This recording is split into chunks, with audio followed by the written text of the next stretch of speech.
کہ میں ایک جذبے کے تحت پاک فوج میں گیا تھا، تو کانگو کے بعد جو آپ کا ہم فوکس کرتے ہیں آخری مارکا، جو اس میں آپ کی یہ ٹانگ ناظرین کو اگر آپ دکھاتے ہیں کہ یہ ذوالفقار صاحب کی آرٹیفیشل ٹانگ جو ہے وہ لگی ہوئی ہے، تو یہ اللہ کے راستے میں انہوں کی یہ ٹانگ انہوں نے قربان کی ہے۔ تو اس کے حوالے سے ہم ان سے بات کرتے ہیں اور آخری مارکے کی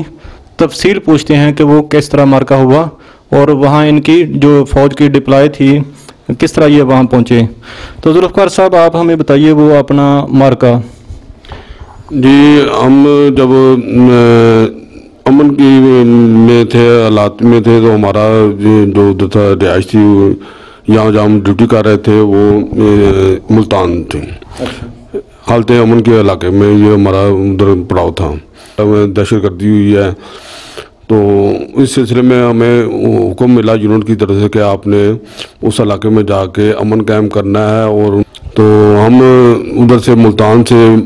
پہلے پشاور گئے، پشاور کے بعد بنوں میں گئے، بنوں کے بعد پھر ادھر جب ہمارا کیمپ قائم ہو گیا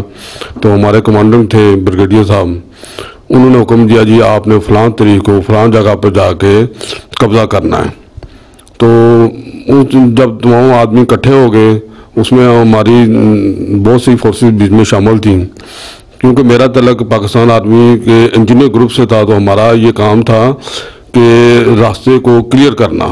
کہ وہ کسی قسم کی تفریق کاری نہ ہو اس میں۔ تو اس سلسلے میں پھر سب سے پہلے ہم نے وہ علاقہ کلیئر کیا اور اس کے بعد ہم نے ان کو اجازت دی، پچھلی جو فورسز تھی، کہ وہ آپ آگے آ سکتے ہو۔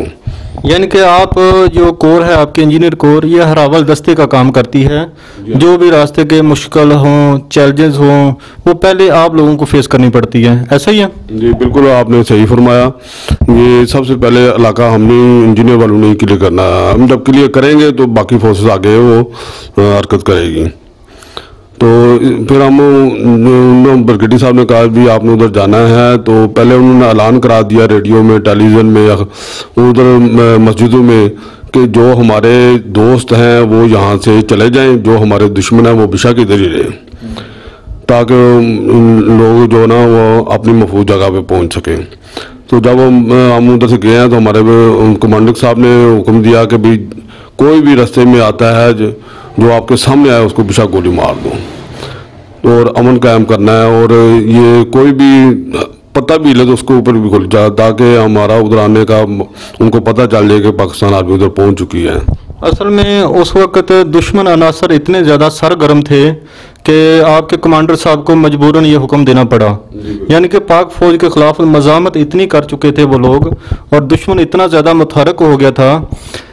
یہ غالباً غازی ذوالفقار بھائی بات کر رہے ہیں ضرب راہ نجات، جو فرسٹ ٹائم شروع ہوا تھا، جو سوات کے علاقے میں تھا۔ تو دشمن عناصر آپ کو پتہ ہے کہ کتنے سرگرم تھے، اور پاک فوج کی قربانیاں کا بھی آپ کو اندازہ ہے۔ تو یہ اسی تسلسل میں اسی دور کی بات کر رہے ہیں۔ تو جی ذوالفقار بھائی پھر آگے سب سے پہلا ہمارا پڑاؤ جو ادھر شمالی ہندوستان میں رزمت جگہ کا نام ہے، ادھر ہم نے جا کے اپنا بیس کیمپ قائم کیا۔ تو اس کے بعد پھر ہم نے سامنے پہاڑیاں تھیں، بہت اونچی اونچی پہاڑی، جہاں سے وہ طالبان حملہ کرتے تھے۔ ہم نیچے والی جگہ پہ تھے، وہ اوپر والی جگہ تھی، بہت زیادہ مزاحمت کا ہمیں سامنا کر، اور ہم نے اس پہاڑی پہ ہمارے کمانڈر نے کہا صاحب سے ان کو وہ مورچے ہیں اور ان مورچوں پر ہم نے قبضہ کرنا ہے۔ تو لہذا وہ تمام فورسز جو ہماری ساتھ گئی تھیں ان کو لے کے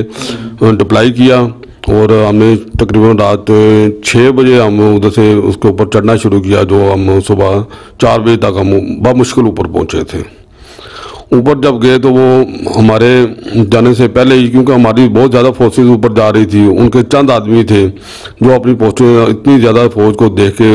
تو وہ بھاگ گئے، ڈر کے بھاگ گئے۔ تو اوپر جا کے ہم نے پھر ان کی پوسٹوں پر قبضہ کر لیا۔ تو پھر